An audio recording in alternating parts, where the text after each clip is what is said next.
This compilation, I suppose, is a nice way to present to people a bit of an overview of very new, recent records we liked and much older tracks which we've had a long connection to, and which maybe link some of the things that go on in our band and some of the music we make but aren't too obvious. I'm Alexis Taylor from Hot Chip, and this is our Late Night Tales. Nothing's changed in over 18 years. Troubadour sings through a veil of tears, waiting for a room to fill with friends.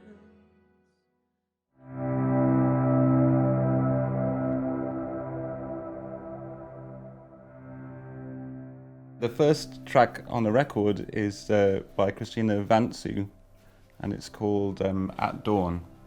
And yeah, this was just this was my choice, and I thought it would be a very kind of easing your way in kind of track, which I remember listening to this one when I was getting very frustrated because I was late for a train, and it really calmed me down when I was standing on the platform.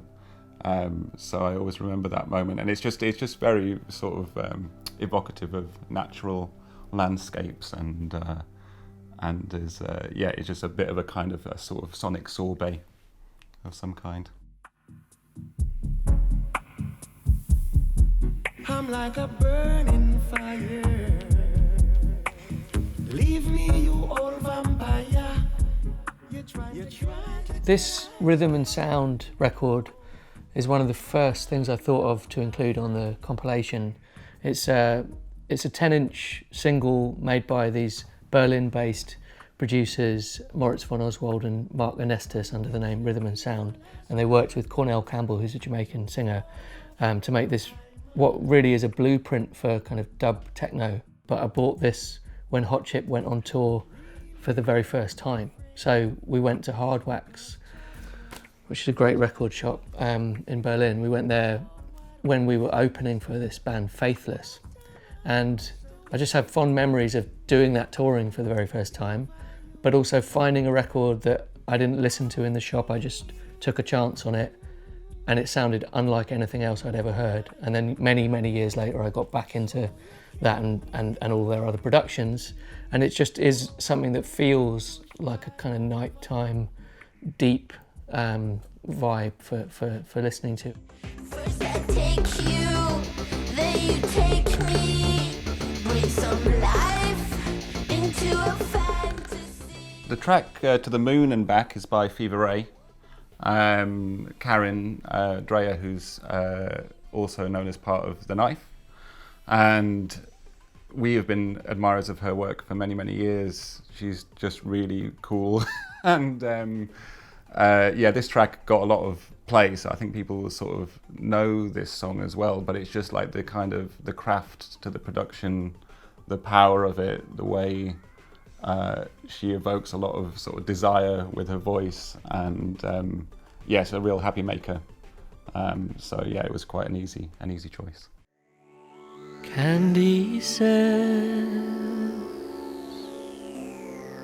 I've come to hate my body. So we chose to cover the Velvet Underground, Candy Says, which is a favourite of ours. I think everyone in the band likes the Velvet Underground, but also it happened to be one of the very first songs that Joe and myself ever played together when we were in a sort of early version of Hot Chip at school.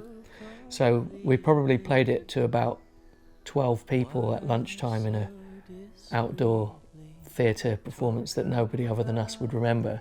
But I remember learning it in Joe's room in Fulham. I remember playing it on a guitar in the park near his house, and then playing it at school, and just lots of listening to that song and that album, which is the third Velvet Underground record.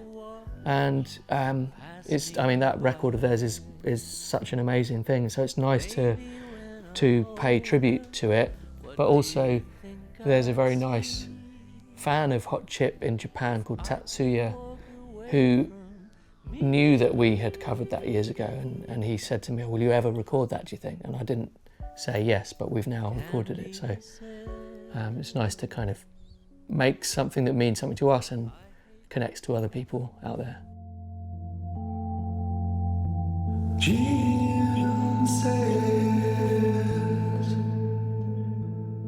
Yeah, the track Worlds Within Worlds is one of our tracks, and the first half of this is like a Joe-led vocal that's very sort of quite heavily treated, which sort of fits in with a lot of the other sort of vocals on the rest of the album, and is a very expansive, very sort of delicate song that references lots of other artists that are important to Joe and Alexis, I think.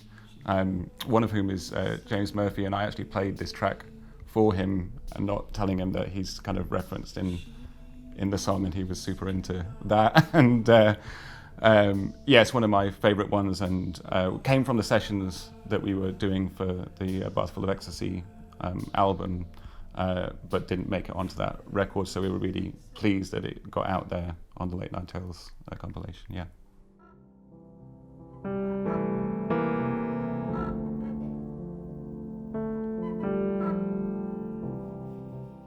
This is a record by Daniel Blumberg, and it's a fascinating album that sounds like a small group playing live together in the room. It's beautifully recorded. It reminds me of Smog Records and in some ways Neil Young and Elliott Smith, but it just has a real mood to it from start to finish, which is because of the group playing and the strength of his songwriting. He's quite a young musician who I was just really impressed with what he's come up with. It's just very, very beautiful, and I felt like the sort of somber tone of it was something that you wouldn't play this at like a house party. You'd play this right at the end of a night, maybe if you were just talking to friends or something, and talking about great discoveries of music. And for me, that was somebody that I knew a little bit and had done a little bit of recording with, but when he came out with this record, it just really blew me away. So it was nice to include it.